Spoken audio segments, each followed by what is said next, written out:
भारत के एक विशाल क्षेत्र में राज करने वाला मुगल साम्राज्य, जिसकी स्थापना सन 1526 में बाबर द्वारा की गई थी। औरंगजेब की मृत्यु तक मुगल साम्राज्य अपने चरम पर था, लेकिन इसके बाद आए नालायक और कमजोर बादशाहों के कारण मुगल वंश धीरे धीरे सिकुड़ने लगा।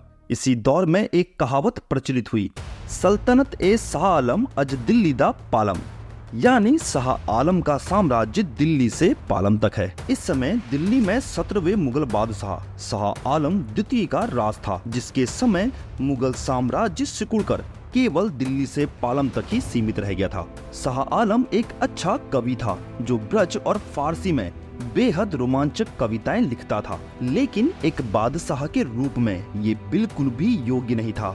इसी के समय अगस्त 1788 में लाल किले में एक ऐसी घटना हुई जिससे पूरी दिल्ली की रूह कांप गई।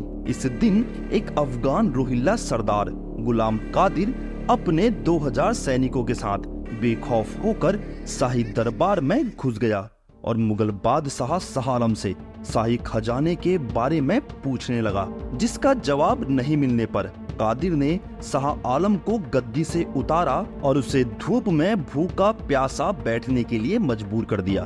बार बार छुपाए गए धन के बारे में पूछने पर शाह आलम ने कादिर से कहा, जो कुछ धन मेरे पास था उसे तुम ले चुके हो, क्या अब और धन मैंने अपने पेट में छुपाया हुआ है? कादिर ने करारा जवाब देते हुए कहा, हो सकता है, तुम्हारे पेट को चीर कर देखना होगा। कई दिनों तक बादशाह को प्रताड़ित करने के बाद कादिर ने शाह आलम की आंखों में खंजर घोंप कर उसे अंधा बना दिया। गुलाम कादिर यही नहीं रुका, उसने शाह आलम के दरबारी चित्रकार को बुलाया और इस दृश्य का चित्र बनाने का हुक्म दिया। अधमरा और बूढ़ा बादशाह कई दिनों तक भूखा और प्यासा रहा। जिन लोगों ने भी बादशाह को मदद पहुंचानी चाहिए, कादिर की तलवार ने उनका गला रेत दिया। भूख, प्यास और दर्द से तड़पते बादशाह ने जब कादिर से दया की भीख मांगी, तब कादिर ने बादशाह से कहा, मैंने तुम्हारे साथ सही किया है, तुमने जो मेरे साथ किया यह उसी का बदला है। अफगान का प्रतिशोध दशकों तक खामोश रह सकता है, लेकिन कभी मरता नहीं। आखिर ये गुलाम कादिर था कौन, जिसने बादशाह के साथ क्रूरता की सारी हदें पार कर दी थी? तो चलिए जानते हैं गुलाम कादिर के बारे में। गुलाम कादिर अफगान रोहिल्ला की एक शाखा के सरदार जबीता खान का बेटा था। शाह आलम द्वितीय ने जबीता खान को उसके पिता नजीब उद दौला की मौत के बाद मुगल सेना का प्रमुख बनाया था। मुगल बादशाह के कमजोर पड़ने पर जबीता खान ने विद्रोह कर दिया और बादशाह की बहन की बेइज्जती भी की। तब बादशाह शाह आलम ने नजफ खान और मराठा सरदार महादजी सिंधे के साथ मिलकर जबीता खान के किले पर हमला कर दिया।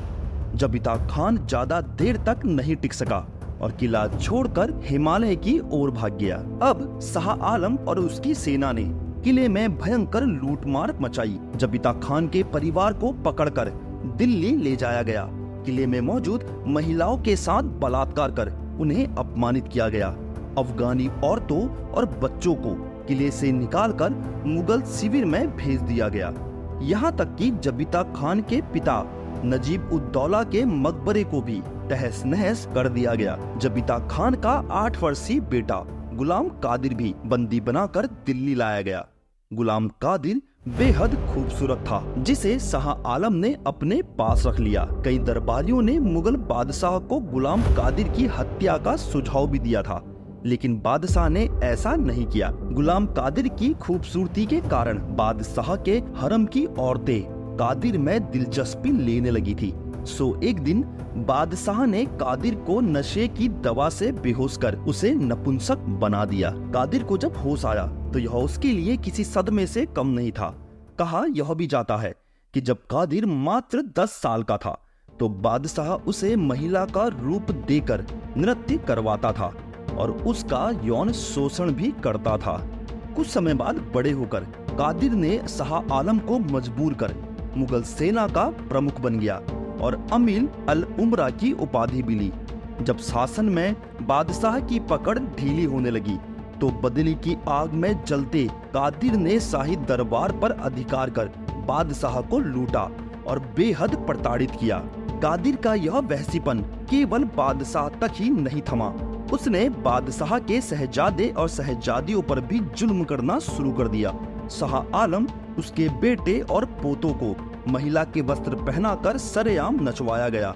बादशाह की बेटियों को निर्वस्त्र कर सैनिकों के सामने नचवाया, जिसके बाद कादिर की फौज ने सभी शहजादियों का बलात्कार भी किया। शाही परिवार के सभी सदस्यों को इतना प्रताड़ित किया गया कि बादशाह की एक रानी की मौत तो कादिर के खौफ से ही हो गई थी। इतिहासकारों के मुताबिक कादिर की वहशी क्रूरता से 2 दिनों में 21 शहजादे और शहजादियों की मौत हो गई थी।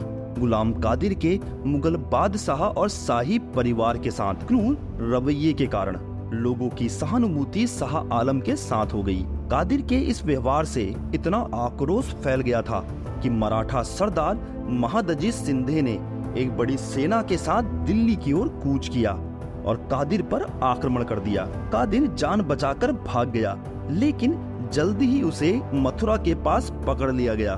महादजी शिंदे ने कादिर को ऐसी सजा दी कि वो दुनिया के सामने मिसाल बन गई। कादिर को पिंजरे में रखकर उसके नाक, कान, होठ, पैर और शरीर के अन्य अंग एक एक करके काट दिए गए और हर अंग को अलग अलग डब्बे में रखा गया। सबसे आखिरी में एक डिब्बा शाह आलम को भेजा गया, जिसमें थी गुलाम कादिर की आंखें।